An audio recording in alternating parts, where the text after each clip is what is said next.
Hola jugones, bienvenidos a Mesamorfosis.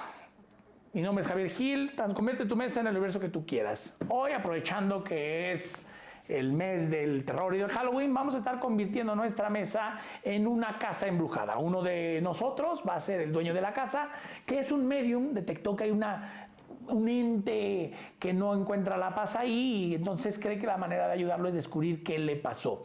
Pero ese ente ya está muy debilitado, él no consigue descubrir qué le pasó y llama a sus demás amigos mediums a que vengan en la noche de Halloween que es cuando está más fuerte el fantasma, a intentar averiguar qué fue lo que le sucedió. Es un juego cooperativo que nos trae Libelud, no es un clásico porque apenas tiene 8 años, no es un juego ya tan viejo, pero sí es un juego que muchos de nosotros, y seguramente ustedes tienen en su estantería, es un juego que va a tener un lugar permanente y se va a quedar al menos en la nuestra hasta que se caiga a pedazos. De hecho ya se le nota un poquito el daño. Sí, es un juego de 2 a 7 jugadores, cooperativo, se juega en, de acuerdo a la caja, 42 minutos. Yo diría que se juega más o menos en 1 hora y pues bueno, vamos a ver cómo se porta en mesa.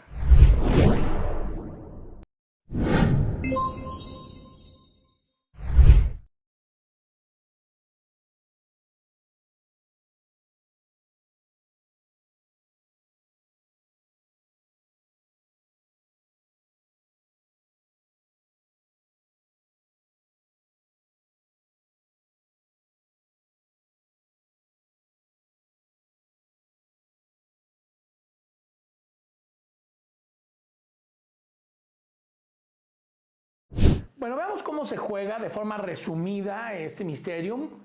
Para verlo de forma más detallada podrán revisar el How to Play que vamos a publicar en unos días.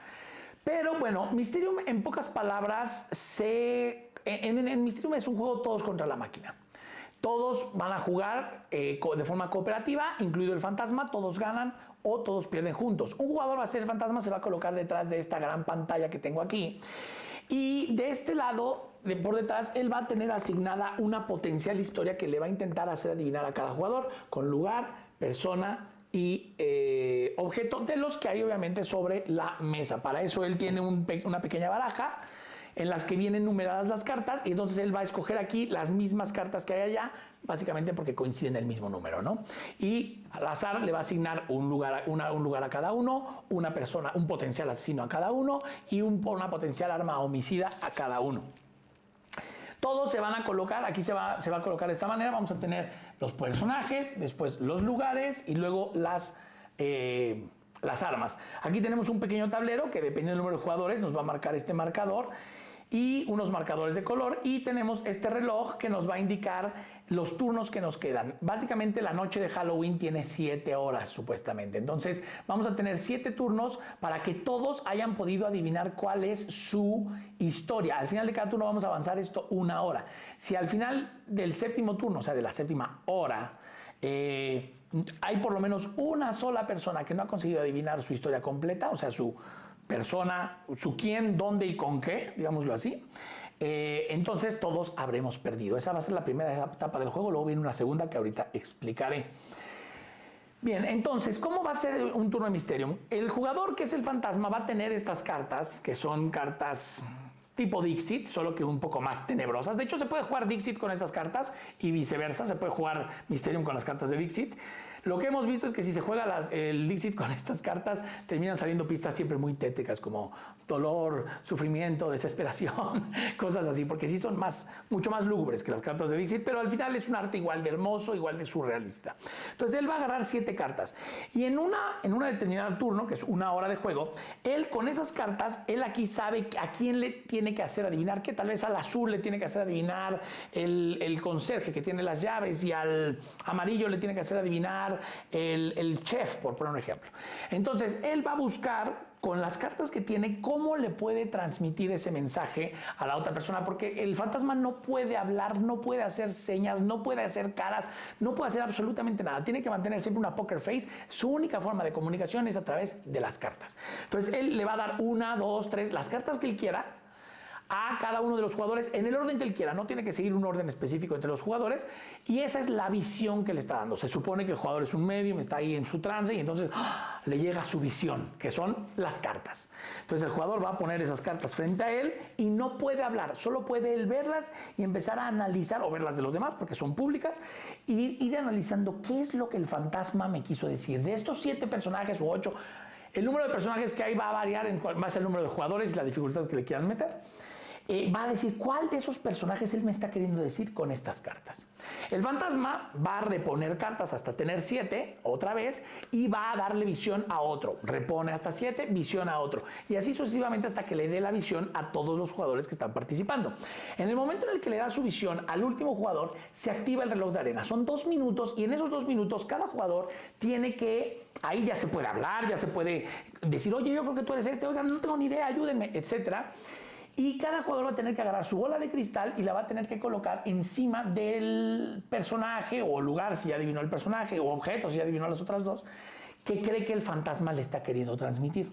Al mismo tiempo, todos usando estas fichas por el lado en el que tienen taches o palomitas, van a poder colocar, apuntando a los demás jugadores, a las bolas de cristal de los demás jugadores, si consideran que su respuesta es correcta, si efectivamente el fantasma le estaba queriendo decir esto, o incorrecta. ¿Ok?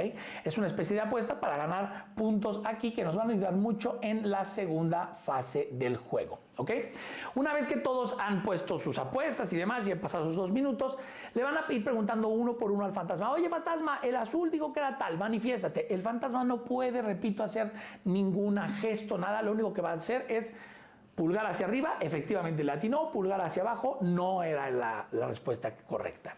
Si no era la respuesta correcta, ese personaje, bueno, ese va a llevar su bola de cristal hacia atrás, porque va a tener que seguir adivinando ese mismo elemento, ya sea personaje, lugar, etcétera, durante el siguiente turno, y se va a quedar con sus visiones porque el fantasma le va a mandar nuevas para complementarlas. Si le atinó, le va a devolver sus visiones al fantasma, va a avanzar a la siguiente etapa. En este caso avanzaría aquí para adivinar lugar en el siguiente turno, y la carta que adivinó se la va a quedar y la va a poner, la va a almacenar en su sobre de personaje de esta manera. ¿Ok? Bien, y de esa manera van a ir pasando los turnos, se va a adelantar el reloj. Nada más entre la hora 3 y la 4 les van a devolver a todos sus fichas, así que les recomiendo gastarlas todas. Y cada uno, por si la adivinó, efectivamente, si la persona había puesto un tache y la persona había puesto una respuesta errónea, o había puesto una palomita y la respuesta era correcta, van a ir avanzando en este track, ¿ok? Vamos a poner que van así, ¿ok? Repito, si se acaba el tiempo y por lo menos uno de los jugadores no ha adivinado todo, se perdió. Se acabó el juego, todos perdimos. Ahora, si algún jugador llega al final del track, o sea, ya adivinó las 3 cosas, también va a avanzar aquí puntos por las horas que le queden en su reloj. Si todos lo adivinaron, vamos a pasar a la segunda etapa. Ahí todos, ya vamos a retirar todo esto, y todos van a colocar sus historias, ¿no? Lugar, persona, lugar, objeto, persona, lugar, objeto, persona, lugar, objeto. Sus posibles historias. Y ahí se supone que todos van a juntar sus poderes psíquicos y el fantasma se va a acordar ya realmente de cuál de esas potenciales historias fue la que le sucedió. Para eso el fantasma va a agarrar 7 cartas y de esas historias va a escoger cuál cree que es la más fácil de transmitir. Con estas fichas va a escoger una, en este caso vamos a pensar que escogió la 3, la va a poner aquí boca abajo, y va a escoger una carta, solo 3 cartas, una por la persona, una por el lugar y una por el objeto, o que haga alusión al objeto, ¿no? Las va a barajar, las va a poner boca abajo y ahí es donde va a entrar este track. Los que solo se hayan quedado en la primera etapa, en este caso el negro, se le va a revelar una carta y solo viendo una carta va a tener que emitir su voto sobre cuál es la historia que él cree. Porque del otro lado las fichas tienen un número. En este caso vamos a pensar que él vota por la 3, lo pone en su sobre y se lo da al presidente, que va a ser el amarillo, porque el amarillo es el que llegó más lejos. Los que se hayan quedado en el segundo tramo ven 2 cartas y los que hayan pasado del último tramo, en este caso de 7, van a ver las 3 cartas. Si la mayoría de votos votó por la misma que el fantasma, todos ganaron. Si no, perdieron. Y el desempate, el que haya quedado más lejos, es el que lo dirime. Y así se juega Mystery. Bueno, ¿qué nos parece Mystery? No sin antes, como siempre, pedirles que nos sigan, nos compartan, nos den like, nos pongan en los comentarios qué les pareció este video y qué les parece sobre todo este juego. Bueno, pues en cuanto a componentes, bien. O sea, la verdad es que Mysterium ya es un juego que tiene 8 años. Y obviamente es un juego que el cartón a los años sí se le nota el paso, ¿no? Pero bueno, tenemos muchas cartas. Estas cartas, el arte me fascina. La verdad es que es muy bonito ese arte Dixit. Repito, este es uno de esos juegos que nació después de ver el éxito que tuvo Dixit. Me encanta esta gran pantalla, ¿ok? Sí les recomiendo que el fantasma se siente detrás de la pantalla y los demás intenten pegarse entre ellos todo lo posible, porque si alguien está cerca del fantasma aquí, de lado puede ver a lo que hay detrás de la pantalla. Entonces sí dejaría, digamos, al fantasma en un lado de la mesa lo más solo posible. Pero la pantalla es grande, viene muy bien estructurado, ¿no?